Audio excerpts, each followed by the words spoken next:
Tonight, disaster on the Animas River. The governor today getting a first-hand account of the damage done. We're ticked off. We're furious. All right, we're past that. Now what do we do? Happening now, the around-the-clock efforts to clean up the toxic mess. A young child hit by a car. Some good Samaritans came to her rescue. Thank goodness for that lady being there, because I would have been taken out. New tonight, we're hearing from the mom and the little girl about those scary moments. And the viral video seen around the world. These cars and trucks, no match for the rushing water. New at 10, the woman who was behind the wheel of one of those vehicles. She tells 11 News the inside story. Now, with 11 minutes of non-stop news and your no-wait weather, KKTV 11 News at 10. Good evening, and thanks so much for joining us tonight. I'm Diane Derby. We're glad you're with us. I'm Don Ward. Just take a look at this. We've shown you this video of a Colorado Springs street just overwhelmed with all that flood water. This happened yesterday afternoon. The video has since gone viral. Millions of views just on our Facebook page. New at 10, we are hearing from the woman trapped inside one of those cars. It happened in Mountain Shadows off Flying W Ranch Road. It's on the west side of Colorado Springs, and that's where 11 News reporter Jessica Light joins us live now. So Jess, how's she doing? Kimberly Trujillo is fine now, but she says the whole thing was pretty scary. She was on her way back to work when her car got swept away by the flash flood. Since we posted Kelsey Hala's video on Facebook, it has more than 2.3 million views. That's just on our page. But there's one person whose account of the video is unlike anyone else's, Kimberly Trujillo. I'm in the black little Chevy. I was very scared for her. We weren't as worried about just the cars, but it was scary watching her floating down the street in her car. It was just really bad, and it was really fast because when we were coming up the road, there was no water. Then all of a sudden, it was just a mass flood. Trujillo called 911 as she floated down the street. Dispatch told her to get on the top of the roof, but then she saw the hail. I'm gonna get knocked out, like something bad's gonna happen. I don't think I should get on the roof. And they were like, well, if you think it's more dangerous outside your vehicle, stay in your vehicle. And then the neighbor, I had the windows rolled down. He was like, do not get out of your car, like stay in your vehicle. So I was like, okay, I'm staying in the vehicle. But it took them to come save me before I could even get out. The water was just going too fast. Now, Kimberly's car was totaled, but she says she's just glad she was okay.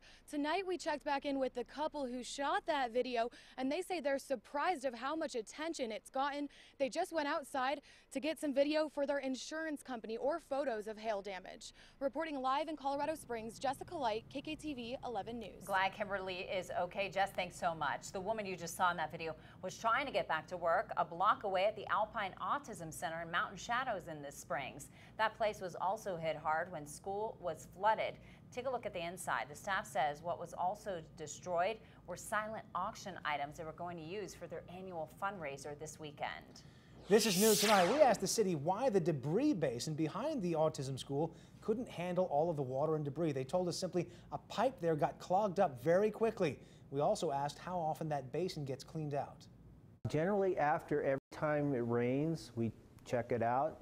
And when it needs cleaned out, we clean it. We actually just cleaned it a week ago. The Timberline Baptist Church in Manitou Springs is still cleaning up. This is what it looked like outside the church. Well, that's inside on Canyon Avenue.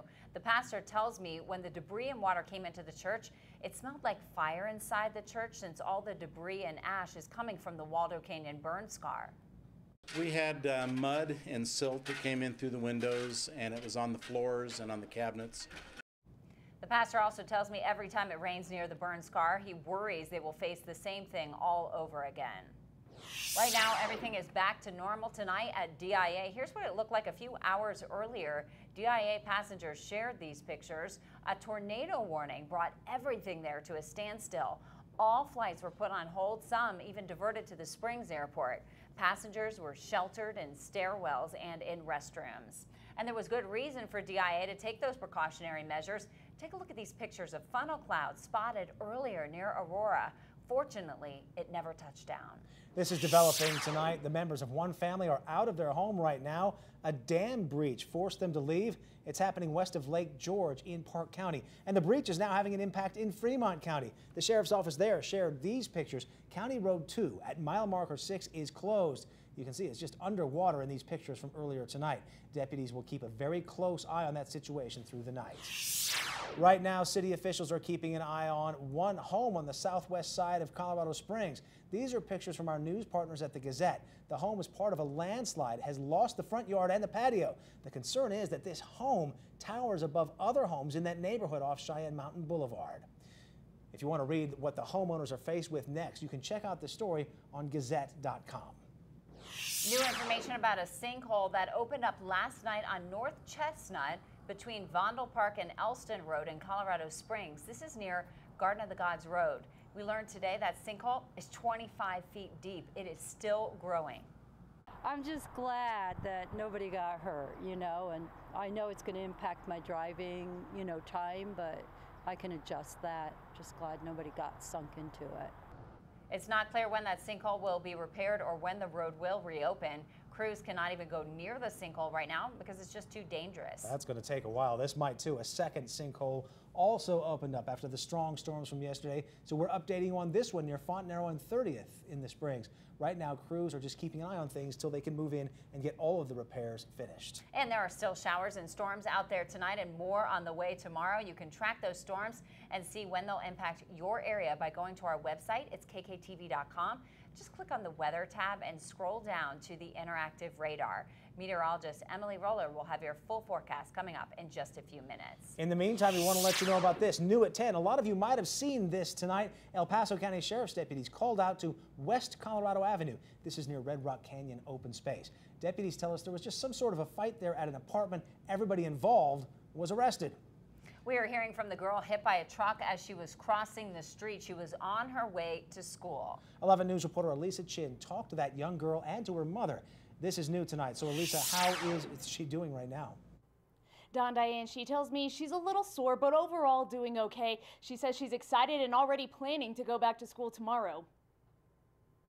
Brooklyn Kane was crossing the street to go to school when the driver suddenly threw her truck in reverse and hit the 9-year-old. I kind of almost passed out. It's just a weird feeling where I got turned and then bumped because I don't really know what that feels like, so it was shocking. I'm still shaken up from it. One mom grabbed Brooklyn by her backpack and pulled her to safety, while another mom stopped the driver by standing in front of the truck.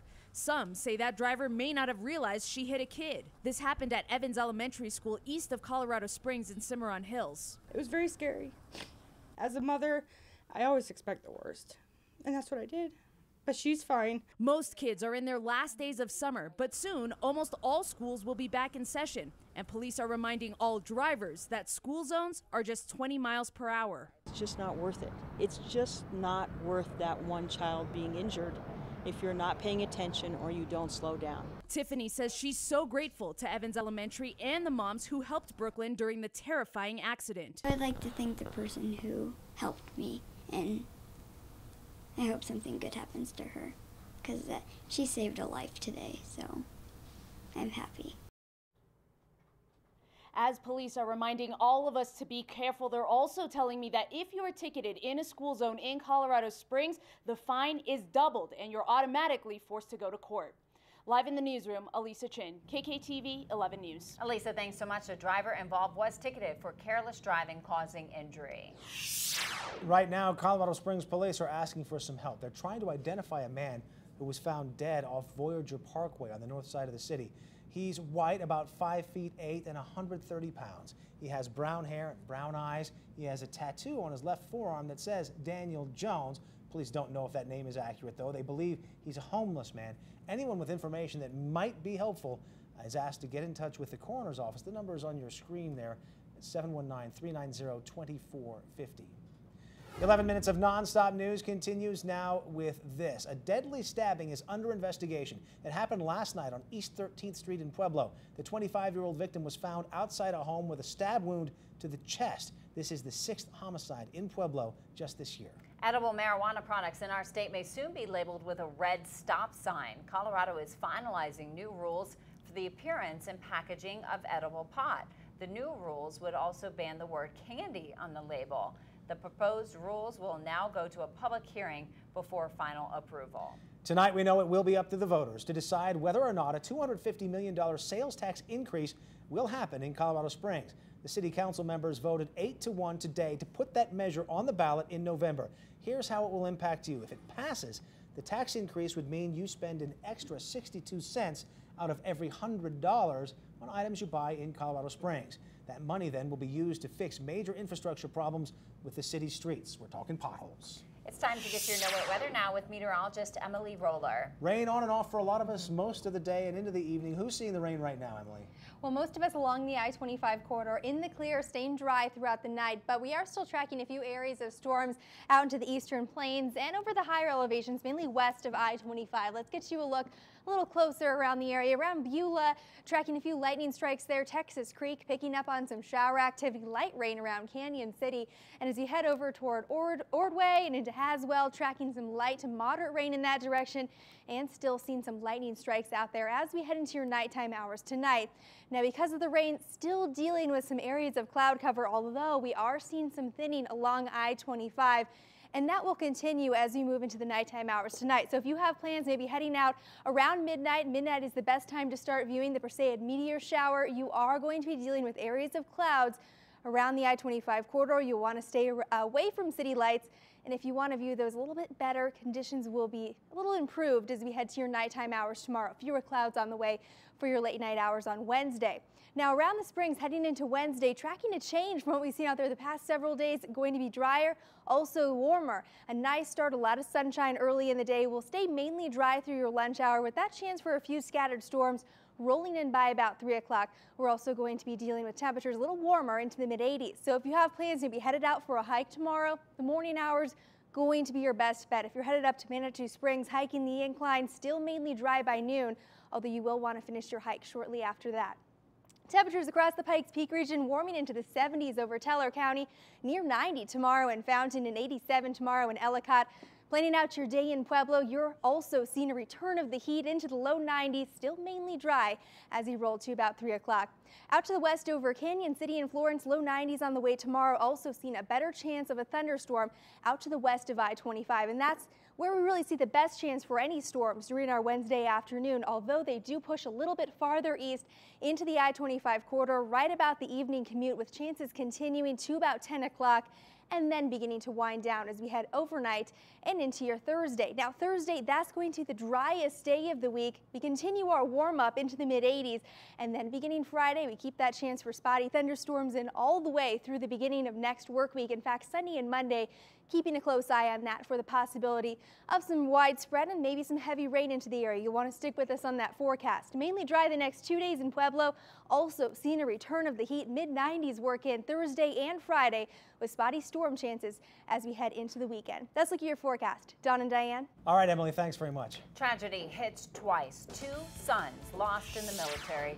These parents just lost one of their sons last week. Coming up, what they're saying about their sons making the ultimate sacrifice. But first, who's taking full responsibility for that toxic spill into a river in Colorado? Some signs it may not be as dangerous as first thought.